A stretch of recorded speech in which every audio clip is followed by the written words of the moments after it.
Captain கூட வந்திருக்கிறாராம் விஜயகாந்த். ஒரு என்னத்துக்கு கேப்டன் தெரியல. போருக்கு போய் கேப்டன் ஆனாரா, வாருக்கு போய் கேப்டன் ஆனாரா, பாருக்கு போய் கேப்டன் ஆனாருன்னு சொல்றாங்க. அப்படி ஒரு பார் கேப்டனை ஒரு 5 முண்டம் கூட்டிக்கிட்டு அலையுது, எப்படியாவது முதல்வர் ஆக்கிடலான்னு சொல்லி.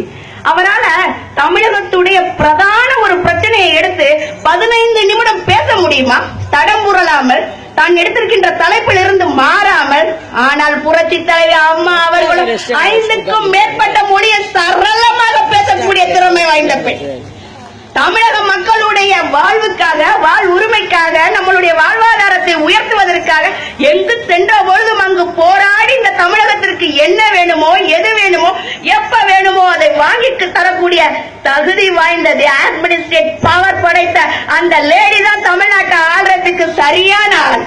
மோடி வந்தாலும் சரி, கேடி வந்தாலும் சரி, யாராலையும் இந்த லேடியை மிஞ்ச முடியாது. எல்லாம் வல்ல அல்லாஹ் சுப்ஹானஹு வ தஆலா இந்த தமிழகத்தை ஆளுகின்ற அழகை, திறமை, பவரை புரட்சி தலைவி அம்மா அவர்களுக்கு கொடுத்துள்ளார். ஆகவே எனதருமை வாக்காளர் பெருமக்களே, நீங்கள் சிந்தித்து முடிவெடுங்கள். புரட்சி தலைவி அம்மா அவர்களுடைய இவற்றலை சின்னத்தின் கீழ் வாக்களித்து அண்ணன் சகோதரர் தமிமுல் அன்சாரி அவர்களை பெருவாரியான வாக்கு வித்தியாசத்தில் வெற்றியடைய செய்யுங்கள். சத்தியமும் வந்ததிங்கே, அசத்தியமும் அழிந்ததே. அசத்தியம் ஒரு நாள் அழிந்தே போகும் என்றதே என்றான் அல்லாஹ். நிச்சயமாக எல்லா அசத்தியமுமே ஒரு நாள் அழிந்து போகக்கூடியதுதான் இந்த துனியாவில். சகோதரர் தமிம் அன்சாரியை பத்தி தினமும் பேஸ்புக்லயும் வாட்ஸ்அப்லயும் ஒவ்வொரு செய்தியா போட்டுக்கிட்டு இருக்கிறீங்க. வளர்த்த கடா மாறுல பாஞ்சிச்சு, குடிச்ச பாலை கக்குனாருன்னு சொல்லி. யாரு வளர்த்த கடா? இந்த கடா தாங்க எல்லாத்தையும் வளர்த்துச்சு. இந்த கடா எல்லாத்தையும் தூக்கி தன்னுடைய தோளுலையும் முதுகுலையும் வச்சு வளர்த்து விட்டுச்சுங்க. இன்னைக்கு வளர்ந்தவங்க எல்லாம் பேசுறீங்க.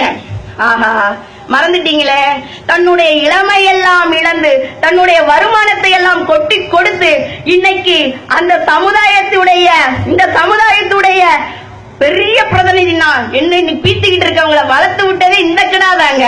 அதையே மறந்துட்டீங்களே. அன்சாரியை நம்ம இன்னைக்கா பாக்குறோம், சகோதரர் அன்சாரியை நம்ம இன்னைக்கா பாக்குறோம். அன்சாரி மூலமாக தான் அவங்களையே நம்ம பார்த்தோம். நிச்சயம் தெரியுமா? ஆனா இன்னைக்கு தவறுதலா பேசுறீங்க. அப்ப கூட அது எங்களுக்கு பாசிட்டிவ் தான். நீங்க எங்களுக்கு, நாங்க செலவில்லாம நீங்க விளம்பரத்தை தேடி தரீங்க. எங்களுக்கு நல்ல பொருள்களுக்கு எப்பவுமே விளம்பரம் தேவை கிடையாது. ஆனா அதை நீங்களே உங்களுடைய செலவுல செஞ்சு கொடுத்தமைக்கு மிக்க நன்றி. ஆனா நேத்துல இருந்து நான் அந்த